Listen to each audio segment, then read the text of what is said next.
Growth was not reflected in the country's newsrooms. According to a survey by the American Society of Newspaper Editors issued in 1978, minority journalists made up 4% of the total newsroom workforce. Out of 43,000 journalists, only 1,700 were minorities. Imagine being a studying journalist in the early 80s, with only one or two role models who look and or sound like you. Evelyn Hernandez and I met at a function, it was probably a reception, that Gannett or the Fort Worth Star-Telegram sponsored for the ABC, Association of Black Communicators. Got, hit it off and started talking, and she found out that there was no association for that, like that, for Hispanic journalists in the area. So she was a real go-getter, and we just, started talking about it and started working on creating an organization. We kind of knew each other. If somebody worked here, somebody worked there, but we didn't have an organization of enthusiasm. When we called people to attend, of course, there were some people that said, "Oh, we've tried that before, it didn't work." The first meeting was held in Fort Worth at a community center on November 1981. The 11 attendees discussed naming the organization and its mission. Persons were talking about calling the group Tecla, and that others were saying, well, that only suggests print, and to use the little indito with the typewriter doesn't really show the variety of media that we are involved with. So we were having a lot of those discussions, and then over the years, of course, it's been over whether to be Hispanic and all the typical debates that people have had in various Latino organizations. On February 27, 1982, the first officers were nominated at a meeting in an Arlington Mexican restaurant. We felt we had, that representation that we were seeking as far as, again, Spanish versus English, broadcast versus print, all of those, connections were made, and people were very interested in creating an organization, because, as I said, there wasn't anything like that here, and the issues were then, as unfortunately they still are. I think a couple of things that I was working on was, one was advocacy, that we needed to have a voice in the community. We needed to be able to say things are not being covered fairly, or they're not being covered at all, or whatever the case may be, or in many cases cover us, period, because it was a time where there were not a lot of elected Latino officials. Mainstream society wasn't as familiar with what was going on here and in the Southwest at that point. Not that it was unknown, but it wasn't nearly as it is now, where you can, any number of people, and then at that point I do not think that Univision had an outlet here, or Telemundo.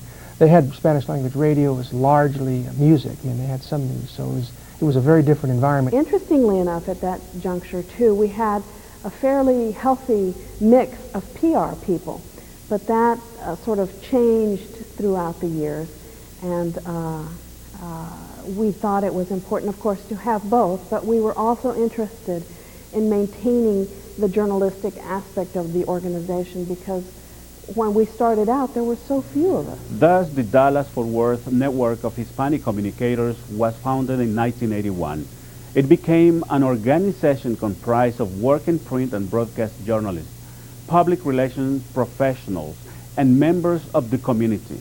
The mission was, and continues to be, to nurture through mentoring and scholarships from young Hispanics interested in entering the field of communications.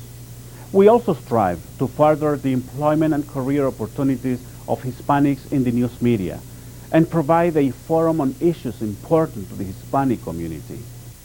With the mission in place, network members started the high school writing contest. Students wrote an essay addressing current events or political issues. The winners received monetary awards at network's spring luncheons, which were held at local restaurants. It was kind of the glue that really brought it together, because that was the purpose. Again, it was outside of ourselves and beyond ourselves to encourage young writers. The schools, what we usually would do is, one, the writing contest would be a great entree in. And myself and many other editors and reporters would go and say, enter the writing contest, but then while we had a captive audience, we'd also say, you ought to think about being a journalist, a photographer, a technician, on-air anchor, whatever you might be, that this is a real opportunity for you, that we need people like yourselves, and particularly for the bilingual students, even more so, but just minority students in general.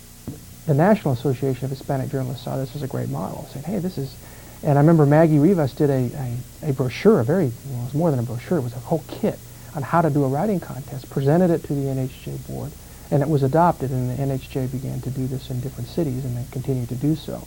So Dallas-Fort Worth was the role model for that project. The network secured its nonprofit status. The organization was ready for the next step, to help students with their college tuition, and the scholarship program was born. Needless to say that the grand totals then were barely in the thousands. The network was young and only a few corporations were familiar with the organization. A lot of us were just thrilled that we pulled it off, that we had a sit-down meal and we were able to have people, some city leaders and I believe some school board members and other people came. And it was nothing fancy by the scale of banquets, but for us it was a breakthrough that one, we were a legitimate organization, that we had something to give back. We gave out, the students and their parents came. We always made sure that we could allow their families to come to make sure we covered their costs. We didn't want them not coming because of that. So it was thrilling to see it come to really be a reality. And now it's we do it each year, and it's a lot of work, but there's a foundation that's set. The spring luncheon evolved into a formal evening award banquet honoring scholarship recipients and the high school writing contest winners. As the years went on, network members strived to bring renowned journalists and writers like author Sandra Cisneros, broadcast journalist John Quiñones, Los Angeles Times reporter George Ramos, U.S. Ambassador to Belize Caroline Coriel, and broadcast journalist Ray Suarez to speak to the students. In my early involvement with the network was the bringing John Quiñones, who was the ABC correspondent to the network banquet. He was our guest speaker, and he did such a great job that night speaking to the audience, and everybody really had a good time. Well, what's strikingly different is the size of the banquet now. There is a whole lot more corporate sponsorship, which I never thought I'd see today. There are bigger tables with a lot more participation from a variety of people in our community.